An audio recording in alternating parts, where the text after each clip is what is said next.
I fell in love with an essay by Strangest Loop, and it is a list of things that are not doing the thing. So here is a list of things that are not doing the thing. Preparing to do the thing isn't doing the thing. Scheduling time to do the thing isn't doing the thing. Making a to-do list for the thing isn't doing the thing. Telling people you're going to do the thing isn't doing the thing. Messaging friends who may or may not be doing the thing isn't doing the thing. Writing a banger tweet about how you're going to do the thing isn't doing the thing. Hating on yourself for not doing the thing isn't doing the thing. Hating on other people who have done the thing isn't doing the thing. Hating on the obstacles in the way of you doing the thing isn't doing the thing. Fantasizing about all of the adoration you'll receive once you do the thing isn't doing the thing. Reading about how to do the thing isn't doing the thing. Reading about how other people did the thing isn't doing the thing. Reading this essay isn't doing the thing. The only thing that is doing the thing is doing the thing. And I love this insight that you can dress it up however you want. The work just needs doing. And you can fluff it and you can change it and you can talk about compounding. But ultimately, it comes down to sitting at the desk and answering the email, opening the Word document, recording the podcast. And one of the things that I've found is a really great hack for me, I would have no success as a YouTuber that I've had being a podcaster because I work well when I have someone else in front of me. Like, I would clean my room at home if mum came and sat and like just watch or talk to me, right? Because I just didn't want to fucking do something that sucked on my own. Being a YouTuber and staring down the lens, hi guys, welcome back to the channel. Today we're going to fucking do whatever we're going to do. I really, really struggle with that. Sitting down with someone else in front of me, that makes it easy. So there are ways that doing the thing can become more easy, but ultimately the work just needs doing.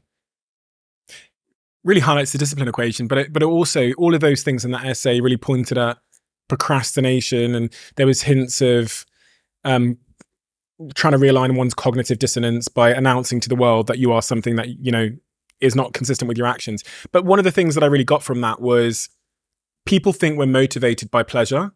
And when I sat with Nir Eyal, who wrote the book on distraction and procrastination and why people do it, one of the really key messages I took away was that we're actually motivated by the avoidance of discomfort. And like, so I quizzed him on it. I was like, really? Okay, so sex. He goes, yeah, horniness is a form of discomfort.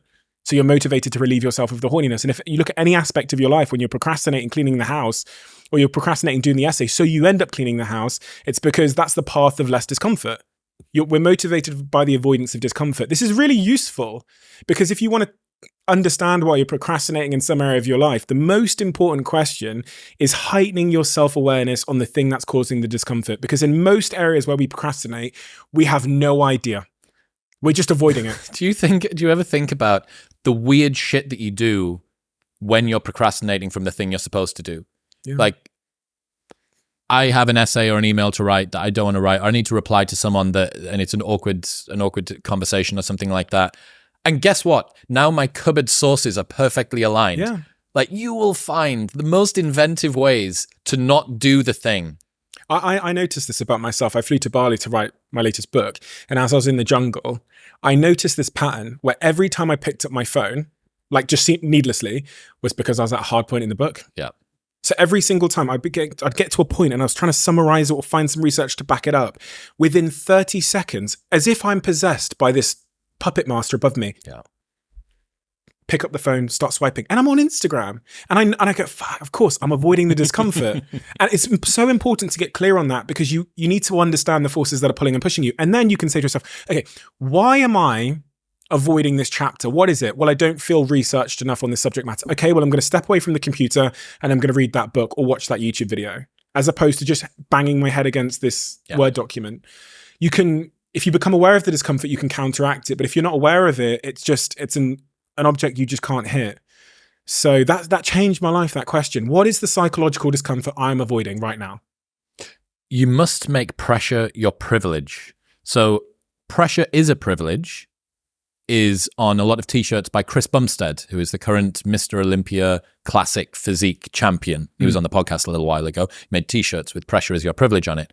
Turns out that one of my best friends in Austin, his godmother first came up with that. The tennis player. Yeah. Yeah. And sued Chris. No. And I was like, oh. Yeah, her book is called Pressure is a Privilege. This is awkward.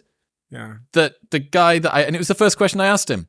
And then I spoke to Sky and I was like, has this recreated some trauma inside of the family. Is Thanksgiving dinner going to be ruined because I brought it back up again? But yeah, you must make pressure your privilege. Why? If you look at any aspect of our lives where we experience growth, it's under pressure. There's an old cliche adage about how diamonds are made, which I think, although is cliche, speaks to this in such profundity. And even when we think about the comfort crisis we're living in and all of the health outcomes and predicaments that we're facing through our obsessive pursuit of comfort, and how the body has started to break down, and we've got all of these mismatched diseases, they call it, where the world we're living in and the way we behave within it isn't aligned to who we are. It's the avoidance of pressure. And it goes back to what you said earlier about avoiding that difficult conversation or that difficult piece of work. If there is an antithesis to pressure, it is, in my mind, it is comfort. It is ease. And that means that today is great and tomorrow is bad. And anyone that has the foresight to move that discomfort and that pressure into the current moment yields much greater returns in terms of happiness and health in the long term. And in the book, I go through tons of examples from health, from sports to Everest climbers who understand, and that famous tennis player who was the best in the world, and I still think she is the best female tennis player in the world. It was her mantra. It was that, what is your relationship with difficulty?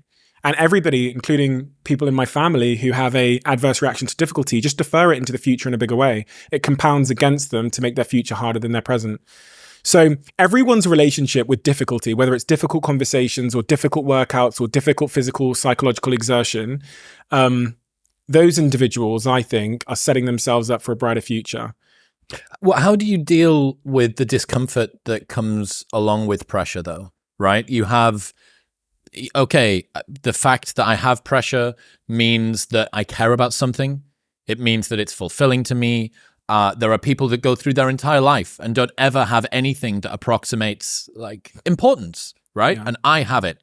But the felt sense of pressure isn't that. The felt sense is overwhelm and chaos and concern. And there's a story below those words you've just used that really is the problem. It's, I'm not good enough. I'm going to be kicked out of the tribe. I'm different.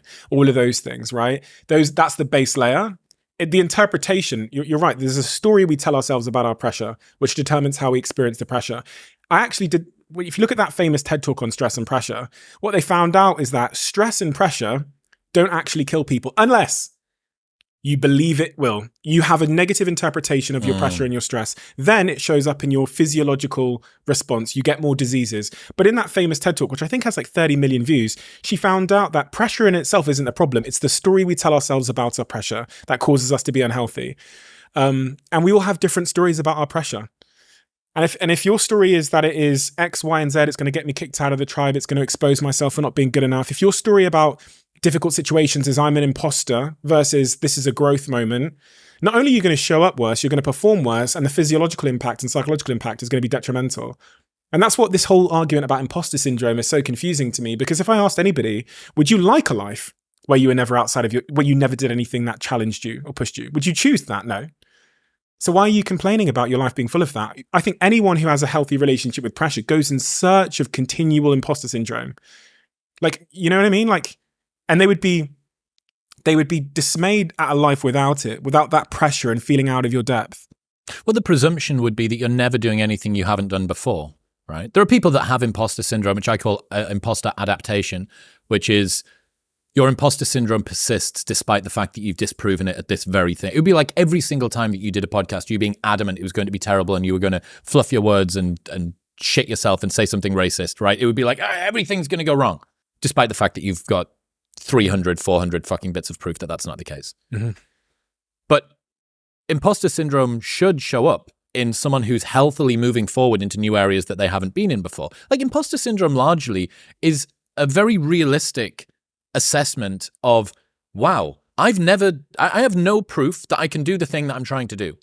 Like, what did you expect? Do you have blind faith? And over time, what you end up with, what really good, robust confidence is when analogous situations start to bleed into other ones. You spent a lot of time during Social Chain doing onstage speaking, which presumably gave you even just a tiny little bit of a base that, oh, well, like podcasting's kind of not a million miles away from being on stage, and being on YouTube's not a million miles away from being on stage. Okay, so it starts to sort of bleed into these other things. And that's when it's really cool. And that's when you get real compounding of confidence. Confidence, right? Evidence. Yes. It's what we said earlier.